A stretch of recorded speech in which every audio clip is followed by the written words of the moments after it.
وزیر خارجہ شاہ محمود قریشی کا کہنا ہے کہ امید کرتے ہیں کہ افغانستان کی سرزمین کسی کے خلاف استعمال نہیں ہوگی۔ اسلام آباد میں پریس کانفرنس کے دوران وزیر خارجہ شاہ محمود قریشی کا کہنا تھا کہ دوحہ میں ایک تاریخی دن تھا، امریکہ اور طالبان کے درمیان امن کی طرف پہلا ٹھوس قدم تھا۔ پاکستان کی رائے ہے کہ یہ ایک اہم پیش رفت ہے، جبکہ کل کے معاہدے کے بعد انٹرا افغان معاہدے کا آغاز ہوگا۔ پاکستان کی رائے میں یہ ایک اہم پیش رفت ہے اور اس سے ہم سمجھتے ہیں کہ انشاءاللہ آغاز ہوگا ایک انٹرا افغان ڈائیلاگ کا، اور اس کے لیے جو ایک ماحول، سازگار ماحول جو پیدا ہونا ضروری تھا، کل کی اس ایگریمنٹ نے وہ ماحول پیدا کر دیا ہے۔ وزیر خارجہ شاہ محمود قریشی نے کہا کہ افغانستان کے عوام امن چاہتے ہیں۔ انہوں نے بہت بربادی دیکھی ہے۔ افغانستان میں امن ہونے سے عوام سکھ کا سانس لیں گے، تاہم پائیدار امن کا فیصلہ افغان عوام نے خود کرنا ہے۔ توقع ہے کہ افغانستان کی سرزمین کسی کے خلاف استعمال نہیں ہوگی، جبکہ باہر کا کوئی فریق افغان حکومت پر فیصلہ مسلط نہیں کر سکتا۔ جب وہ کہتے ہیں کہ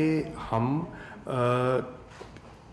اپنی سرزمین کسی ملک کے خلاف استعمال نہیں ہونے دیں گے، ٹھیک، اور ہم دہشت گردی یا دہشت گردوں کو ان کی پش پناہی نہیں کریں گے، ان کو فنڈ ریز کرنے کی اجازت نہیں دیں گے، ان کے لیے جو کہتے ہیں نا وہ سہولت کاری کرول ادا نہیں کریں گے، تو اس میں سبھی آ جاتے ہیں نا۔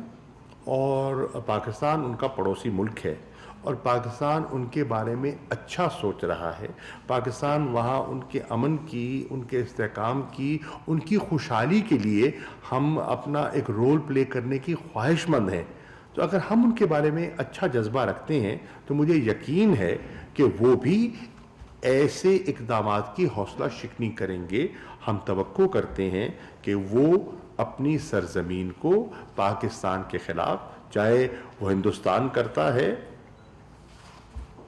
یا کوئی کرنے کی کوشش کرتا ہے، اجازت ہرگز نہیں دیں گے۔ شاہ محمود قریشی نے کہا کہ افغان قیادت نے مل بیٹھ کر اپنے مستقبل کا فیصلہ کرنا ہے، جبکہ افغانستان کی قیادت کی اب آزمائش ہے۔ افغان امن عمل میں پاکستان کے کردار کو سراہا گیا اور تعریف کی گئی، جبکہ نکتہ چینی کرنے والے کل پاکستان کے معترف تھے۔ وزیر خارجہ کا کہنا تھا کہ انٹر افغان ڈائیلاگ میں تاخیر نہیں ہونی چاہیے۔ معاہدے میں جو عہد کیا گیا اس میں سنجیدگی کتنی ہے آنے والے وقت میں دیکھا جائے گا، جبکہ دونوں جانب قیدیوں کی رہائی سے اعتماد بڑھے گا۔ انہوں نے کہا کہ افغان مہاجرین کی واپسی کے لیے عالمی سطح پر توجہ اور وسائل چاہیے ہوں گے۔ چاہتے ہیں افغان پناہ گزین پر امن طریقے سے اپنے وطن واپس لوٹیں۔ آپ کو یہ جان کر بے حد خوشی ہوگی، اور ہونی بھی چاہیے ہر پاکستانی کو، کہ الحمدللہ کل جو وہاں ماحول تھا اور جو انٹریکشن ہوا، پاکستان کے رول کو سراہا جا رہا تھا۔ پاکستان نے جو کردار ادا کیا ہے فیسیلیٹیٹر کا، اس کو ایکنالج بھی کیا جا رہا تھا اور اس کی تعریف بھی کی جا رہی تھی، اور خدا کا کرم تھا کہ وہ لوگ جو پاکستان پہ نکتہ چینی کیا کرتے تھے، کل وہ پاکستان کے کردار کے معترف تھے، کردار سے غافل بھی نہیں ہے۔ اور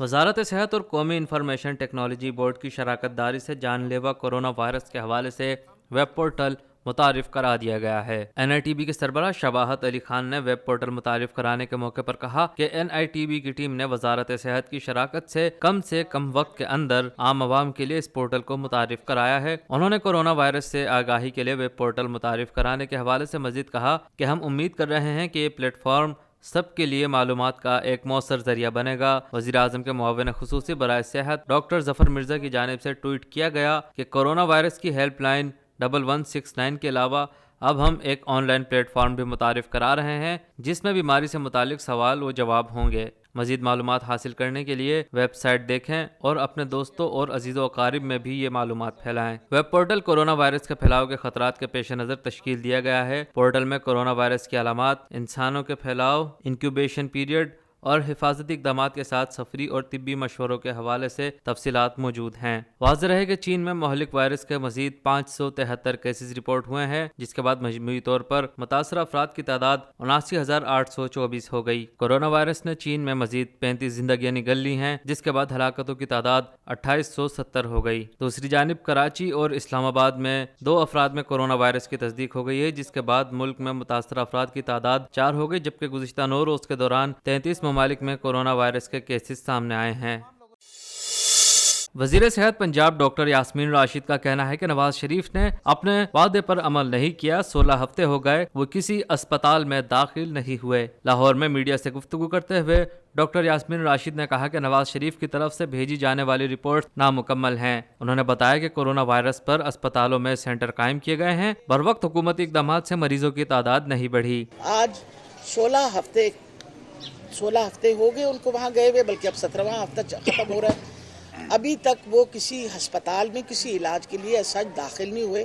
اس لیے میرا خیال ہے کہ جو ہم نے یہاں ٹریٹمنٹ شروع کیا تھا اس سے ان کی کنڈیشن سٹیبلائز ہو گئی۔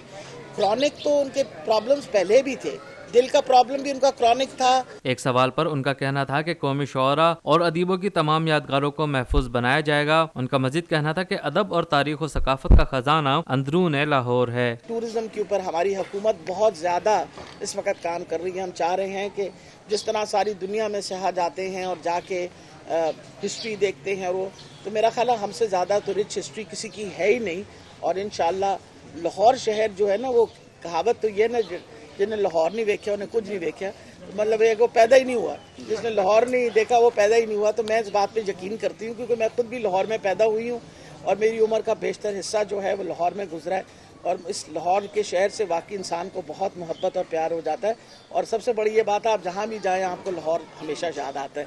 تو اسی یاد کو رکھتے ہوئے سامنے ہم انشاءاللہ پوری کوشش کریں گے کہ حالات بہتر سے بہتر کریں۔ جو ہوئے تھے 6 بندے، آپ نے ہمارے ساتھ بندے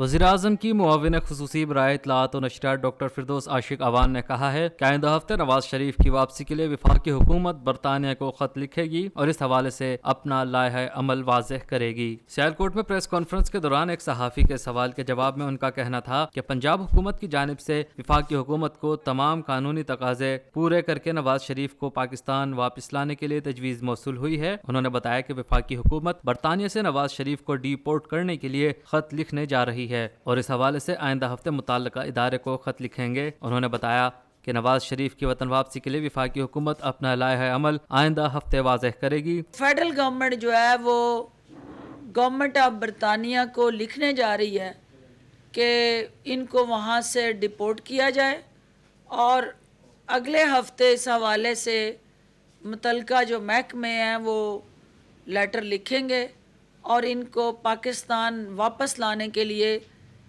حکومت پاکستان جو ہے اپنا لائحہ عمل جو ہے اس کو واضح کرے گی۔ پریس کانفرنس کے دوران فردوس عاشق عوان نے کہا کہ حکومت نے مہنگائی پر قابو پانے اور لوگوں کو فوری ریلیف دینے کا تہیہ کر رکھا ہے۔ وزیر اعظم عمران خان کی مخلصانہ کوششوں سے روزمرہ کی اشیاء کی قیمتوں میں کمی واقع ہو رہی ہے۔ فردوس عاشق عوان نے کہا کہ آئندہ ہفتوں میں کھانے پینے کی مختلف اشیاء کی قیمتوں میں مزید کمی ہوگی اور عام آدمی کا بوجھ کم کیا جائے گا۔ دالیں ہیں، آئل ہے، گھی ہے اور دیگر ضروری اشیاء کے قیمتوں میں مسلسل کمی ہو رہی ہے، اور انشاءاللہ یہ جو کمی کا رجحان ہے حکومت اس کو سپروائز کر کے انشور کرے گی کہ کوئی بھی ایسا مصنوعی بحران پیدا کر کے قیمتوں کو بڑھانے کی جو سوچ ہے اس کی حوصلہ شکنی ہو، اور عوام کو ریلیف دینے کے لیے جو وزیر اعظم پاکستان کی مسلسل کوششیں اور کاوشیں ہیں وہ رنگ لا رہی ہیں، اور حالیہ تیل کی قیمتوں میں کمی سے الٹیمیٹلی عوام کو وہ تمام بنیادی ضروریات اشیاء سستے داموں دستیاب ہوں گی۔ انہوں نے کہا کہ چند ہفتے قبل IMF کی ٹیم کے دورہ پاکستان کے موقع پر بے بنیاد خبریں پھیلا کر تاثر دیا گیا کہ IMF کی ٹیم مایوس ہو کر واپس گئی ہے، تاہم اب وہ افواہیں دم توڑ گئی ہیں اور IMF نے حکومت کی کاوشوں کو تسلیم کیا اور وزیر اعظم اور ان کی معاشی ٹیم کی کارکردگی کو سراہا اور معاہدہ ہوا جو سب نے دیکھا۔ چند دن پہلے آپ نے دیکھا کہ جن دنوں IMF کی ٹیم پاکستان میں تھی تو ایک سٹاف لیول ایگریمنٹ تھا جس کے حوالے سے بے بنیاد خبریں پھیلائی گئیں اور مسلسل یہ تاثر دیا گیا کہ IMF کی ٹیم جو ہے وہ پاکستان کی جو کوارٹرلی ارینجمنٹس تھی، جو ایز پر ایگریمنٹس تھی، ان سے مایوس ہو کے وہ واپس چلی گئی ہے۔ وہ تمام افواہیں دم توڑ گئیں جب یہ سٹاف لیول ایگریمنٹ نہ صرف ہوا بلکہ انہوں نے حکومت کی تمام جو معاشی اچیومنٹس تھی اس کو انڈورس کیا اور معیشت کو درست سمت میں لے جانے کے لیے وزیر اعظم پاکستان اور ان کی ٹیم جو ہے ان کی کمٹمنٹ کو سراہا۔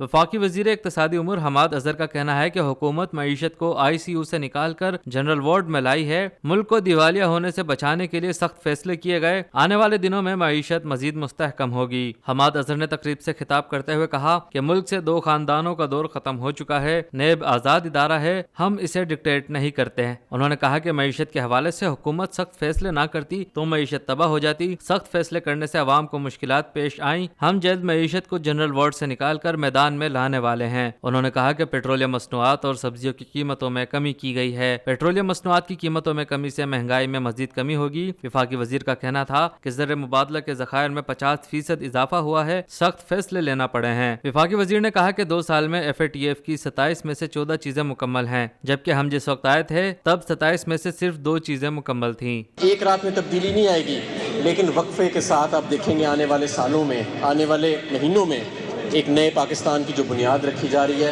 وہ نیا پاکستان کا جو چہرہ ہے وہ انشاءاللہ تعالیٰ آپ کے سامنے آئے گا۔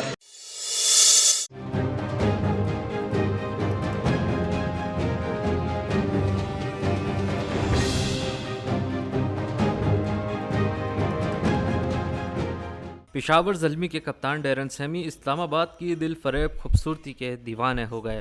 گزشتہ روز ڈیرن سیمی نے پشاور زلمی کے چیف ایگزیکٹو جاوید آفریدی سے کہا کہ وہ اسلام آباد کی سیر کرنا چاہتے ہیں، تو اس کے جواب میں جاوید آفریدی نے اپنی ذاتی استعمال کی گاڑی ڈیرن سیمی کو پیش کی۔ اسلام آباد کے سرینا ہوٹل سے پارلیمنٹ ہاؤس تک ڈیرن سیمی نے پارلیمنٹ ہاؤس، پاک secretariat, supreme court of Pakistan, FBR اور PTC ہیڈ کوارٹر سے سرینا ہوٹل تک خود گاڑی چلائی۔ دوران ڈرائیونگ ڈیرن سیمی پاکستان کے مقبول ملی نغمے دل دل پاکستان سے بھی لطف اندوز ہوئے۔ ڈیرن سیمی کا کہنا ہے کہ پاکستان میرا دوسرا گھر ہے، حکومت سے لے کر عوام کی محبت کو الفاظ میں بیان نہیں کیا جا سکتا۔ پاکستان پرامن ملک ہے، یہاں انٹرنیشنل کرکٹ کو بحال ہونا چاہیے۔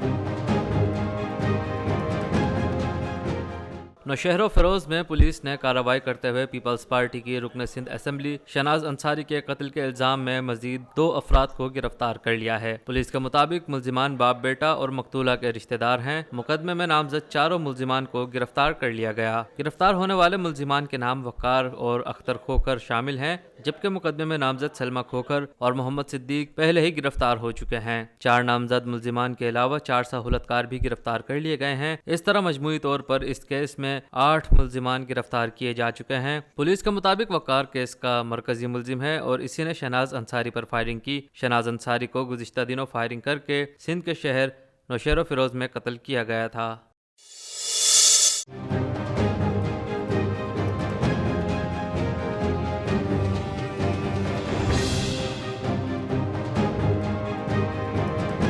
کراچی کے سفاری پارک میں بلدیہ عظمیٰ کراچی اور DD واریئرز کے اشتراک سے رکاوٹیں عبور کرنے کی دوڑ کا انعقاد کیا گیا۔ 5 کلومیٹر طویل دوڑ 27 رکاوٹوں پر مشتمل تھی، جس میں 440 کے قریب ایتھلیٹس نے حصہ لیا، جن میں نوجوان، خواتین اور بچے بھی شامل تھے۔ تقریب سے خطاب کرتے ہوئے ڈائریکٹر سفاری پارک کنور ایوب کا کہنا تھا کہ کراچی میں کھیلوں کا انعقاد یہاں کے نوجوانوں کو صحت مند تفریح فراہم کرتا ہے۔ ان کا کہنا تھا کہ ہمیں کراچی میں کھیلوں کی اکیڈمیز بنانے کی ضرورت ہے تاکہ باصلاحیت نوجوانوں کو آگے بڑھنے کا موقع فراہم کیا جا سکے۔ ریس میں شریک ایک شخص تابش کا کہنا تھا کہ شرکاء ڈر رہے تھے کیونکہ انہیں اس سے پہلے اس قسم کی ریس کا تجربہ نہیں تھا۔ پارٹیسپینٹس کا رسپانس اچھا تھا، لیکن لوگ بہت ڈرے ہوئے تھے۔ ان لوگوں نے کبھی اس طرح کی چیزیں دیکھی نہیں ہیں۔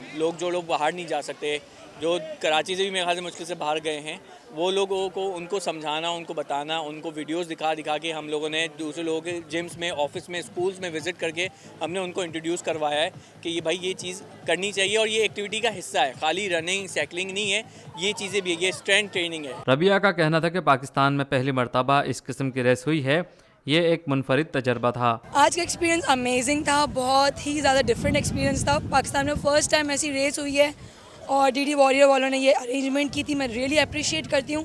اس طرح کے ایونٹس پاکستان میں ہونے چاہیے، آل اوور دا ورلڈ ہوتے رہتے ہیں۔ ہمارے پاکستان میں یہ پہلا ایونٹ تھا جس میں تمام خواتین نے، گھریلو خواتین نے، مدرز نے، اماؤں نے، اسکول کے بچوں نے، لڑکیوں نے، لڑکوں نے، سب نے پارٹیسپیٹ کیا اور اس پارٹیسپیشن کے سے ہمیں یہ پتہ چلا کہ ہماری اسٹرینتھ کیا ہے، ہم کیا چیز کر سکتے ہیں، ہم کیا چیز نہیں کر سکتے۔ ذرائع ابلاغ عامہ کے نمائندے سے گفتگو کرتے ہوئے ڈائریکٹر سفاری پارک کنور ایوب کا کہنا تھا کہ کراچی کے شہریوں کو اس ریس کے انعقاد پر مبارکباد دیتا ہوں، اس سے کراچی اور کے ایم سی کا مثبت چہرہ سامنے آ رہا ہے۔ کے ایم سی کے لوگوں کے ساتھ مل کے انہوں نے بہت خوبصورت ایک ایونٹ سجایا اور میں مبارکباد دیتا ہوں کراچی کے لوگوں کو۔ اور کراچی میں نہ صرف کوئی مخصوص ایریا بلکہ ڈیفنس سے لے کے نیو کراچی تک کے تمام ہی قسم کے لوگوں نے علاقوں کے لوگوں نے اس میں پارٹیسپیٹ کیا ہے اور ایک بہترین اور شاندار ایونٹ سجایا۔ اور اس سے صرف یہ ایک فائدہ نہیں ہوا کہ لوگوں کو کوئی ایک ایونٹ میں آنے کا موقع ملا، بلکہ جو ہمارا امیج بلڈنگ ہوئی کراچی کی، کے ایم سی کی اور کراچی کے لوگوں کی، تو وہ ایک بڑی چیز تھی اور الحمدللہ اس میں ہم کامیاب بھی ہوئے۔ اور اب میں امید کرتا ہوں کہ مزید جو لوگ انٹرنیشنلی کوئی گیمز یا ایونٹس کرتے ہیں تو اب وہ بھی رابطہ کریں گے اور میں ان کو دعوت دیتا ہوں کہ وہ آئیں اور اس کامیاب ایونٹ کے بعد اب اپنا حصہ بھی اس میں ڈالیں کہ کراچی کے جو ایک امیج بلڈنگ ہے اس میں کے ایم سی کے افسران اور کے ایم سی کے ملازمین کے ساتھ مل کے اس کی بہتری کی طرف کام کریں۔ تو انشاءاللہ تعالی میں تمام لوگوں سے امید کرتا ہوں کہ وہ کراچی کے جو لوگ ہیں وہ اس کا حصہ بنیں گے، نہ صرف اس کا بلکہ آئندہ آنے والے ایونٹس کا بھی حصہ بنیں گے اور کے ایم سی کے جو دیگر پروگرامز ہوتے ہیں اس میں بھی اس کو پارٹیسپیٹ کریں گے۔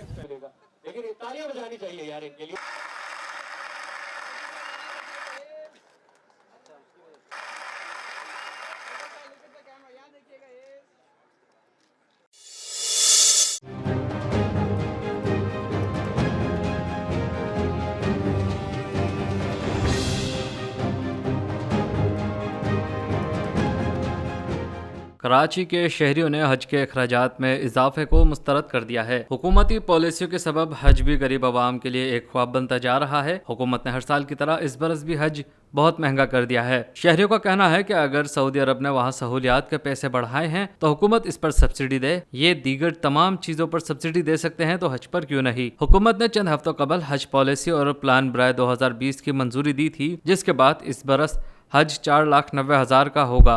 حکومتی پالیسی کے تحت گزشتہ برس کی نسبت حج اخراجات میں تقریباً 7.35% اضافہ کیا گیا ہے۔ شہریوں نے اس اضافے کو مسترد کر دیا ہے، جبکہ حکومت سے حج کے اخراجات کم کرنے کا مطالبہ بھی کیا ہے۔ ایک شہری کا ذرائع ابلاغ عامہ کے نمائندے سے گفتگو کرتے ہوئے کہنا تھا کہ حکومت کو حج، عمرہ اور مذہبی فرائض کے معاملے میں نرمی کرنی چاہیے، جبکہ پرتعیش اشیاء پر ٹیکسز میں اضافہ کرنا چاہیے۔ لیکن فلاحی ریاست کے حوالے سے اگر ہم دیکھیں تو یہ غلط سٹیپ ہے۔ کیوں کہ فلاحی ریاستوں میں تو یہ ہے کہ اس طرح کے سٹیپس کو ہمیشہ جو ہے نا مثبت لے کے لوگوں کو سہولت دی جانی چاہیے۔ ہاں مطلب مختلف قسم کی جو ٹیکسز ہیں، ہم اشیاء تعیشت جو ہیں، مثلا کاریں ہیں، کاسمیٹکس ہیں یا اس طرح کی چیزوں کے اوپر ہم ٹیکس بڑھا دیں، یہاں پہ کم کریں تاکہ زیادہ تر لوگ جتنے مذہبی یہ اس طرح کے مطلب کہ ایونٹس ہیں ان کے لیے لوگ جا سکیں، وہ اپنے عمرہ ہو گیا، حج ہو گیا یا اس طرح کی چیزیں ان کے لیے ان کو سہولت مل سکے۔ اب یہاں تو یہ ہمارے ہاں تو جیسے ماہ رمضان ہے، اب ہم اس پہ دیکھتے ہیں کہ پہلے سے ہی لوگ جو ہے وہ تیار ہو کے بیٹھے ہوتے ہیں مہنگائی کے لیے۔ اب جبکہ غیر مسلم ممالک جتنے بھی ہیں وہاں پہ رمضان کے اندر مسلمانوں کو زیادہ سہولت ملتی ہے. ایک اور شہری محمد ندیم کا کہنا تھا کہ پاکستان سعودی عرب سے بات چیت کر کے اس مسئلے کو حل کرنے کی کوشش کرے. پچھلے دنوں لوگ مہنگائی کی وجہ سے بہت پریشان تھے اور آج کی خبر یہ سن کر کہ پاکستان میں 1,15,000 روپے کا اضافہ حج میں ہو گیا ہے تو لوگ اپنی اس عبادت سے بھی محروم ہوتے جا رہے ہیں. جو پاکستان کے عوام خاص بالخصوص سعودیہ کے حوالے سے کہ پاکستان سعودیہ کے جو تعلقات ہیں وہ بہت مستحکم ہیں. تو پاکستان کے حکمرانوں کو یہ چاہیے کہ پاکستان سعودی حکمرانوں سے بات کرے اور اس مسئلے کو حل کرنے کی کوشش کرے، نہ کہ پاکستان کے عوام کو مشکلات میں ڈالے. ایک بزرگ شہری ولی الدین نے حج اخراجات میں اضافے کو زیادتی قرار دیتے ہوئے کہا کہ زندگی بھر کی کمائی جمع کر کے حج کی تیاری کرنے والے حکومتی اقدام کی وجہ سے اس اہم عبادت سے محروم ہو سکتے ہیں. یہ تو بڑی ذاتی کی ہے گورنمنٹ پاکستان نے. اس لیے غریب آدمی بیچارہ تنکا کر کے کوشش کرتا ہے کہ میں کسی طرح اس فریضے کو کر لوں اور ساری عمر بیچارے لوگ جمع کرتے ہیں. اب جو اس میں مثال کو 4 لاکھ 4.5 لاکھ وہ جمع کیے ہوں گے، اب گورنمنٹ پاکستان 1,15,000 پھر بڑھا دیے تو وہ تو بیچارہ پھر ایک سال پیچھے چلا گیا.